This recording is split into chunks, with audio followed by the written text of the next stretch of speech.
आतंकियों को, जिनमें से कुछ पाकिस्तान में ट्रेनिंग लेकर आए हैं, जिनमें से कुछ भारत में रहकर साजिश का ताना बाना बुन रहे थे, उन्हें सलाखों के पीछे पहुंचाया गया और अब पूरा खुलासा होगा जब इनसे आगे पूछताछ होगी। लेकिन आपको बता दें कि हमारे सहयोगी राजेश हमारे साथ जुड़े हुए हैं मुंबई से और उनसे जानते हैं कि वहां एक उच्च स्तरीय बैठक हो रही है। इसके बारे में उनसे हम जानकारी लेंगे, लेकिन फिलहाल इस मामले पर विशेषज्ञ की भी जानकारी कुछ लेते हैं। वेदभूषण जी, 6 आतंकी, जिनमें से कुछ ऐसे जो पाकिस्तान जाकर ट्रेनिंग लेकर आए हैं, मंसूबा स्पष्ट होगा कि अब तक देश जो आतंकी गतिविधियों पर पूरी तरह से नकेल लगाने में कामयाब रहा है बीते 5-7 सालों में, वहां ऐसे प्रयास किए जाएं और लोगों को नुकसान पहुंचाया जाए, सरकार को नुकसान पहुंचाया जाए। दीपक जी, मुंबई धमाकों के बाद में 5-6-7 साल से, जैसा आपने बताया, पूरे देश के अंदर शांति थी जी। परंतु जो अफगानिस्तान और पाकिस्तान के बीच में जो नया कनेक्शन तालिबान का आया है, उससे दाऊद जो कंपनी है उनको बूस्ट मिला है, उनकी हिम्मत बढ़ी है जी। उनको पहले तमाम, न केवल मुंबई में, महाराष्ट्र में नेस्तनाबूद कर दिया गया था। उनकी तमाम धाराओं को खत्म कर दिया गया था, या तो उनको एनकाउंटर या दूसरे तरह से निपटाकर या उनको जेलों में भेज दिया गया था।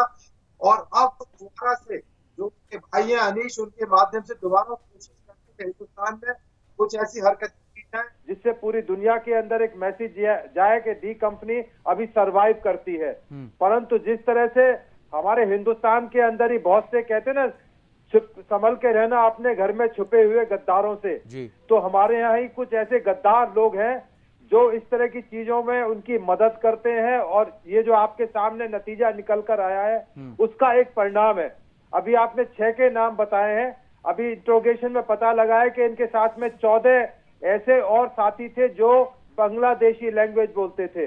तो अभी उसकी तलाश की जा रही है। कलकत्ता, बंगाल के अंदर के शायद संभावना है कि वो उस प्रांतों से जुड़े हुए हो सकते हैं और वहां से भी उनके लिंक हो सकते हैं। इनसे जो रिकवरी हुई है वो बड़ी चौंकाने वाली है, क्योंकि ऑटोमेटिक वेपन्स और आरडीएक्स जो एक बहुत हाईली एक एक्सप्लोसिव माना जाता है, वो रिकवरी अपने आप में चौंकाती है कि इनका जो उद्देश्य था बहुत छोटा नहीं था, बड़े लार्ज स्केल पर पूरे हिंदुस्तान को दहलाने की कोशिश थी और एक मैसेज देना था पाकिस्तान के फेवर में, तालिबान के फेवर में, कि हिंदुस्तान के अब अंदर हम घुस चुके हैं और जो कश्मीर और तमाम राम मंदिर और तमाम चीजों को लेकर हिंदुस्तान के अंदर जो चीजें हो रही हैं उसको हम पीछे ढकेल। बिल्कुल वेदभूषण जी, हिंदुस्तान में जब भी कोई इस तरह की आतंकी गतिविधि होती है तो उसका सीधा संबंध पाकिस्तान से होता है।